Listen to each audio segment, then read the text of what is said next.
the narrative from the left, whatever Trump does is a threat to democracy. And also, he is stoking violence. So over the weekend, the so-called Million MAGA March took place in Washington, D.C. It did draw a very large crowd. They were saying tens of thousands of people, not hundreds of thousands, not millions, but also not hundreds. Politico said hundreds of people. It was not hundreds of people. It was tens of thousands of people. Okay, so President Trump drives by the Million MAGA March on his way to golf. Now, here's a little bit of video of President Trump going by in his motorcade.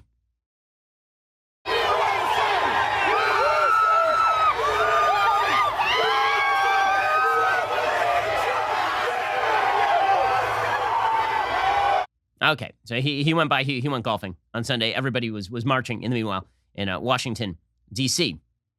But that wasn't the real story. The real story is that Antifa and BLM showed up, and naturally, violence ensued.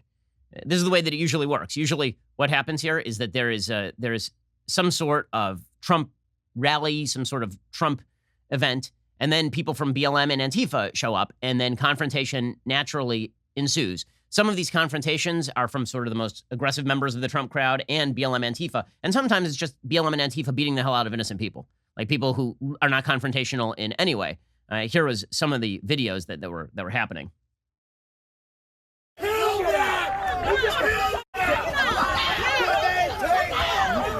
You can see that there's this guy who's getting in confrontations with members of Antifa and BLM. He's confronting a bunch of people, and he's hit in the back of the head and knocked to the ground. And they steal his cell phone as well, people kicking him while he's down. So all sorts of wonderful things happening in Washington, D.C. There's a man walking, literally just walking with his MAGA hat, people jumping at him, people assaulting him, him just kind of standing there while people crowd around him to do violence to him. Very classy stuff happening in Washington, D.C. People were arrested. Some 20 people were arrested. Apparently, one person was stabbed in Washington, D.C. Also, some Trump folks were eating at a restaurant in Washington, D.C., and they didn't get the memo. You're not allowed to eat at a restaurant in Washington, D.C. unless you pay the tax to BLM. And so people started throwing fireworks at people at the restaurant. So that was solid stuff.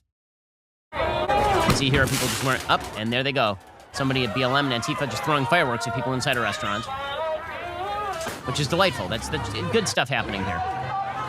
Don't worry, guys. It's Trump's crowd that's violent. Trump's people are the violent people. This is what we've been told by the media. We've been told that it's Trump's people who are the violent ones, as opposed to, BLM and Antifa showing up. So where was Captain Healing and Unity? Seriously, where was Captain Healing and Unity? Joe Biden has spent the entire campaign avoiding condemning BLM, despite the fact that dozens of BLM quote-unquote protests have broken out into riots.